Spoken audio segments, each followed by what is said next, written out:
ছোলার ডাল আর পেঁয়াজের এই রেসিপি আপনারা একবার বানিয়ে দেখুন। আমি গ্যারান্টি দিচ্ছি আপনারা এই রেসিপির প্রেমে পড়ে যাবেন, এতটাই টেস্টি হয়। নমস্কার বন্ধুরা, আবারও একটি নতুন রেসিপিতে পূর্বাস কিচেনে আপনাদের সবাইকে স্বাগত জানাই। বন্ধুরা, আজকে আমি পেঁয়াজ আর ছোলার ডাল দিয়ে একটি দুর্দান্ত স্বাদের রেসিপি আপনাদের সঙ্গে শেয়ার করছি। আপনারা প্রথম থেকে শেষ পর্যন্ত দেখতে থাকুন, স্কিপ না করে। রেসিপিটা বানানোর জন্য আমি এখানে 4 থেকে 5টা পেঁয়াজ, মিডিয়াম সাইজের পেঁয়াজ এইরকম 4 ভাগ করে কেটে নিয়েছি। খোসাটাকে ছাড়িয়ে নিয়ে তারপর 4 ভাগ করে কেটে পরিষ্কার করে ধুয়ে রেখেছি। এরপর একটি কড়াইতে আমি দিয়ে দিলাম পরিমাণ মতো সর্ষের তেল। এবার তেলটাকে খুব ভালোভাবে গরম করে নিতে হবে। তেলটা গরম হয়ে আসলেই এখানে আমি কেটে রাখা পেঁয়াজগুলোকে ভেজে নেব। গ্যাসের ফ্লেমটা লো টু মিডিয়ামে রেখে পেঁয়াজগুলোকে হালকা ব্রাউন কালার করে ভেজে নিতে হবে। বাড়িতে যখন কোনো রকম সবজি থাকবে না, তখন কিন্তু আপনারা এই রেসিপিটা অবশ্যই ট্রাই করতে পারেন। খেতে ভীষণই টেস্টি হয়, বাচ্চা থেকে বড় সবাই কিন্তু আঙুল চেটে খাবে, এতটাই টেস্টি হয়। তো দেখুন বন্ধুরা, গ্যাসের ফ্লেমটা লো টু মিডিয়ামে রেখে আমি পেঁয়াজগুলোকে হালকা ব্রাউন কালার করে ভেজে নিয়েছি। এবার আমি পেঁয়াজগুলোকে কড়াই থেকে তুলে রাখছি।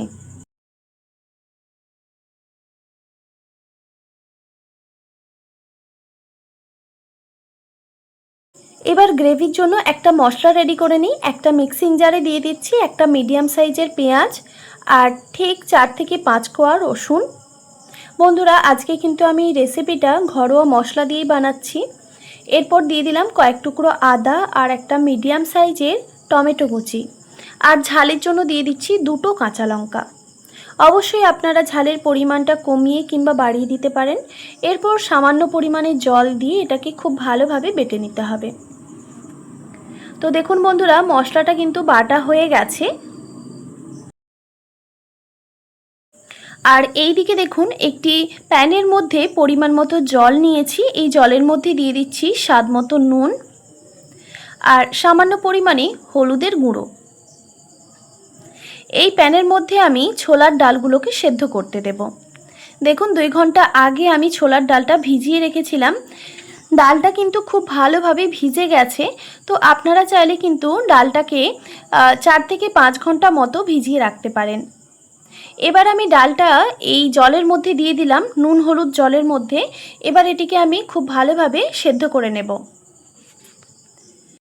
এবার আমি যেই কড়াইতে পেঁয়াজগুলো ভেজে নিয়েছিলাম ওই কড়াইতেই আবারও পরিমাণ মতো সর্ষের তেল দিয়ে দিলাম। এবার তেলটাকে খুব ভালোভাবে গরম করে নিতে হবে। তেলটা খুব ভালোভাবে গরম হয়ে গেলেই এখানে আমি দিয়ে দিচ্ছি 1 টিস্পুন পরিমাণে কালো জিরে আর দিয়ে দিচ্ছি 1 টিস্পুন পরিমাণে গোটা জিরে বা সাদা জিরে। এবার আমি এই ফোড়নটাকে খুব ভালোভাবে ভেজে নেব, গ্যাসের ফ্লেমটা অবশ্যই মিডিয়ামে রেখে।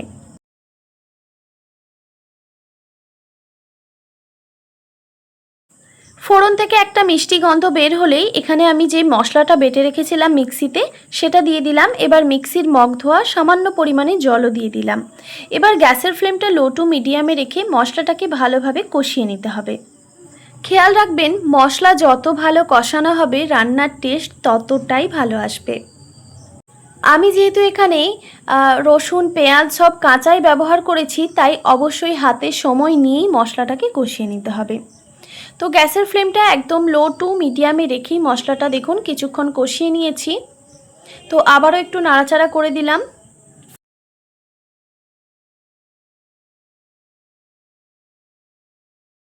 এবার গ্যাসের ফ্লেমটা একদম লোতে রেখে একটি ঢাকনা দিয়ে ঢেকে রেখে দিচ্ছি প্রায় 2 থেকে 3 মিনিট মতো। ততক্ষণে আরও একটা মশলা রেডি করে নিই। একটি বাটির মধ্যে দেখুন 4 টেবিল চামচ পরিমাণে আমি টক দই ভালোভাবে ফেটিয়ে রেখেছি।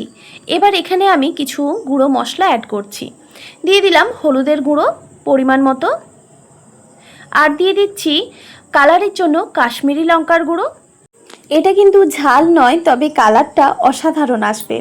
এরপর দিয়ে দিলাম সামান্য পরিমাণে জিরে গুঁড়ো আর সামান্য পরিমাণে ধনে গুঁড়ো। এবার এই উপকরণগুলোকে দইয়ের সঙ্গে খুব ভালোভাবে মিক্স করে নিতে হবে।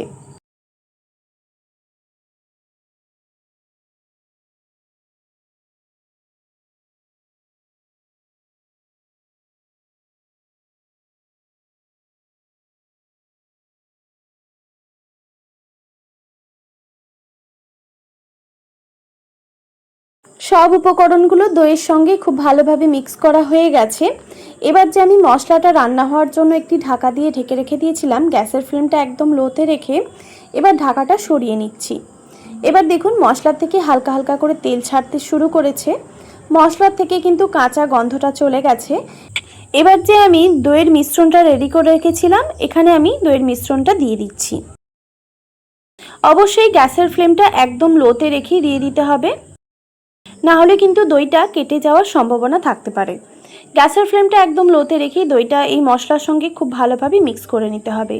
আর দইয়ের বাটি ধোয়া সামান্য পরিমাণে জলও দিয়ে দিলাম। এবার খুব ভালোভাবে মশলার সঙ্গে মিক্স করে নিতে হবে।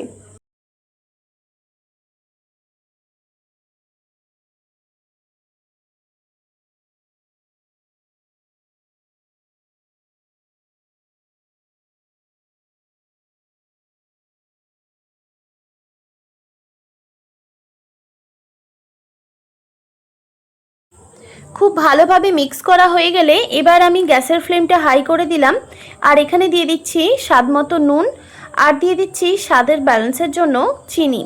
আমি এখানে যেহেতু টক দই অনেকটা পরিমাণেই ব্যবহার করেছি আর এখানে টমেটো ব্যবহার করেছি, তাই দই আর টমেটোর টক ভাবটাকে ব্যালেন্স করার জন্য অবশ্যই এখানে সামান্য পরিমাণে চিনি দিয়ে দেবেন। এবার নুন আর চিনি দেওয়ার পর খুব ভালোভাবে নাড়াচাড়া করে নিতে হবে। এবার গ্যাসের ফ্লেমটা মিডিয়াম টু হাই রেখে মশলাটাকে ভালোভাবে কষিয়ে নিতে হবে।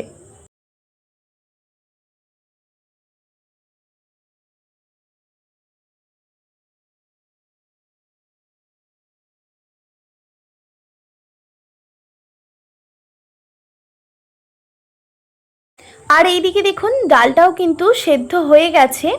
তো আপনারা হয়তো দেখেই বুঝতে পারছেন যে ডালটা ঠিক কিভাবে সেদ্ধ করে নিতে হবে, মানে ভেতর থেকে সুন্দরভাবে সেদ্ধ হয়ে যাবে আর গোটা গোটা থাকবে, ঠিক এইভাবেই সেদ্ধ করে নিতে হবে। তো আমি কিছুক্ষণ ঢাকা দিয়ে রেখে দিয়েছিলাম। মশলাটা দেখুন সুন্দরভাবে কিন্তু কষানো হয়ে গেছে, তেলটাও ছেড়ে দিয়েছে।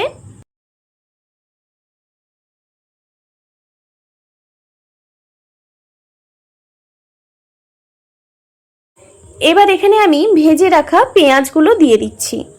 পেঁয়াজগুলো দেওয়ার পর এই মশলার সঙ্গে ভালোভাবে নাড়াচাড়া করে নিতে হবে বা মিক্স করে নিতে হবে।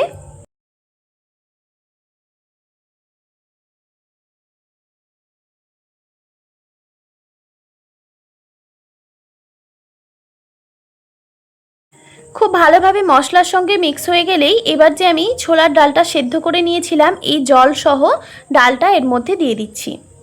আর আপনাদের দেখিয়ে দিচ্ছি ডালটা ঠিক কিভাবে সেদ্ধ করে নিতে হবে। দেখুন হাত দিয়ে প্রেস করলে এরকম গলে যাচ্ছে বা ম্যাশ হয়ে যাচ্ছে। তো এইভাবেই কিন্তু ডালটা সেদ্ধ করে নেবেন। এবার খুব ভালোভাবে নাড়াচাড়া করে দিতে হবে।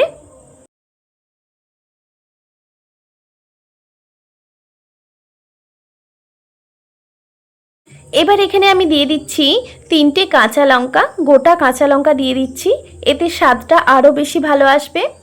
এবার আমি গ্যাসের ফ্লেমটা মিডিয়ামে রেখে একটি ঢাকনা দিয়ে ঢেকে রেখে দিচ্ছি প্রায় 5 থেকে 7 মিনিট মতো।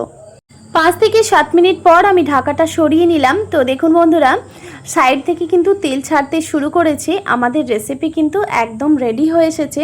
তো আরও কিন্তু আমি কিছু উপকরণ মেশাবো, সম্পূর্ণভাবে রেডি হয়নি। তো গ্যাসের ফ্লেমটা একদম লোতে রেখে আরও কিছুক্ষণ এটাকে রান্না করে নেব।